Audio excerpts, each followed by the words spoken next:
விஜய்க்கு விஷப்பரீட்சை, திமுகவுக்கு அக்னி பரீட்சை. இடைத்தேர்தலுக்கு ரெடியான கழகங்கள், அதிமுக அமைதி. தமிழக அரசியலில் 2026 சட்டமன்ற தேர்தலின் தாக்கமே இன்னும் முழுமையாக அடங்காத நிலையில், அடுத்த அரசியல் பரபரப்பாக 5 சட்டப்பேரவை தொகுதிகளுக்கான இடைத்தேர்தல் உருவெடுத்து வருகிறது. ஆளுங்கட்சியான தாவேகவும் எதிர்க்கட்சியான திமுகவும் தேர்தல் களத்தில் குதிக்க தயாராகி வரும் நிலையில், அதிமுக மட்டும் இன்னும் குழப்பமான மனநிலையிலேயே இருப்பதாக தகவல்கள் வெளியாகியுள்ளன.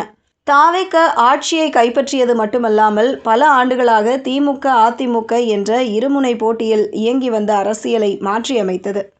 இந்த தேர்தல் முடிவால் திமுக எதிர்க்கட்சி வரிசைக்கு தள்ளப்பட்டதோடு, அதிமுகவின் அரசியல் எதிர்காலம் குறித்த கேள்விகளும் எழத் தொடங்கின. தேர்தலுக்கு பிறகு அதிமுகவில் ஏற்பட்ட அதிருப்தி வெளிப்படையாக வெடித்தது. கட்சியின் முக்கிய நிர்வாகிகள் மற்றும் சில எம்எல்ஏக்கள் புதிய அரசியல் பாதையை தேர்வு செய்தனர். குறிப்பாக மதுராந்தகம் தொகுதி உறுப்பினர் மரகதம் குமாரவேல், பெருந்துறை உறுப்பினர் ஜெயக்குமார், தாராபுரம் தொகுதி உறுப்பினர் சத்யபாமா மற்றும் அம்பாசமுத்திரம் தொகுதி உறுப்பினர் இசக்கி சுப்பையா ஆகியோர் தங்களது சட்டமன்ற உறுப்பினர் பதவிகளை ராஜினாமா செய்துவிட்டு தாவேகவில் இணைந்தது அதிமுக தலைமையை அதிர்ச்சிக்குள்ளாக்கியுள்ளது. இந்த 4 ராஜினாமாக்களும் முதல் அமைச்சர் விஜய் வெற்றி பெற்ற திருச்சி கிழக்கு தொகுதியும் சேர்த்து மொத்தம் 5 தொகுதிகளில் இடைத்தேர்தல் நடத்த வேண்டிய சூழல் ஏற்பட்டுள்ளது. பெரம்பூர் தொகுதியை முதலமைச்சர் விஜய் தக்க வைத்துக் கொண்டதால் திருச்சி கிழக்கு தொகுதி காலியாகியுள்ளது. இந்த 5 தொகுதிகளிலும் வெற்றி பெற வேண்டும் என்ற இலக்குடன் தாவேக தீவிரமாக களமிறங்கியுள்ளது. ஏற்கனவே சட்டப்பேரவையில் பெரும்பான்மையை பெற்றிருந்தாலும், இடைத்தேர்தலில் வெற்றி பெறுவது அரசியல் ரீதியாக மிக முக்கியமானதாக பார்க்கப்படுகிறது. ஆட்சிக்கு வந்த பிறகும் மக்கள் ஆதரவு தங்களுடன் இருக்கிறது என்பதை நிரூபிக்க இந்த தேர்தல் வாய்ப்பாக அமையும் என்று தாவேக கணக்கிடுகிறது. மேலும் விடுதலை சிறுத்தைகள், இடதுசாரி கட்சிகள் மற்றும் இந்திய யூனியன் முஸ்லீம் லீக் உள்ளிட்ட கூட்டணி கட்சிகளின் ஆதரவும் தொடரும் என்ற நம்பிக்கையில் தாவேக தலைமை உள்ளது. இதனால் 5 தொகுதிகளிலும் முழு வீச்சில் பிரச்சாரம் செய்யும் திட்டம் வகுக்கப்பட்டுள்ளதாக கூறப்படுகிறது. மறுபுறம் சட்டமன்ற தேர்தலில் ஆட்சியை இழந்த திமுகவும் இடைத்தேர்தலை மிகுந்த முக்கியத்துவத்துடன் பார்க்கிறது.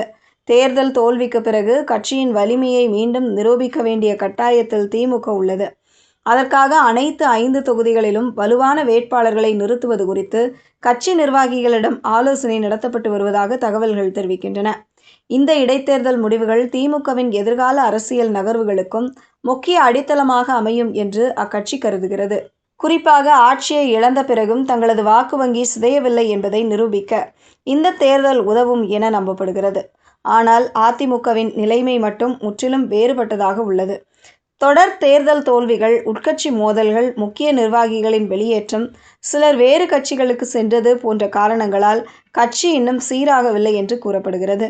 இந்த சூழலில் 5 தொகுதி இடைத்தேர்தலில் போட்டியிடலாமா அல்லது புறக்கணிக்கலாமா என்ற விவாதம் அதிமுக வட்டாரங்களில் தீவிரமாக நடந்து வருகிறது. மீண்டும் தோல்வி ஏற்பட்டால் கட்சிக்குள் புதிய பிரச்சனைகள் உருவாகலாம் என்ற அச்சமும் தலைமைக்கு இருப்பதாக கூறப்படுகிறது.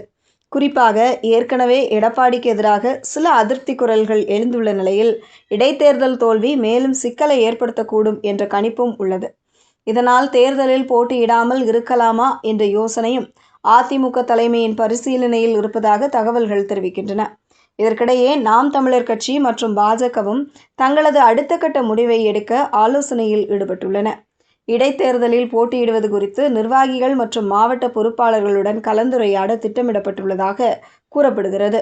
இன்னும் அதிகாரப்பூர்வ அறிவிப்பு வெளியாகாத நிலையிலேயே 5 தொகுதி இடைத்தேர்தல் தமிழக அரசியலில் புதிய பரபரப்பை உருவாக்கியுள்ளது. தேர்தல் ஆணையத்தின் அறிவிப்பு வெளியானதும் தமிழக அரசியல் களம் மீண்டும் சூடுபிடிக்கும் என்பது மட்டும் உறுதியாக தெரிகிறது.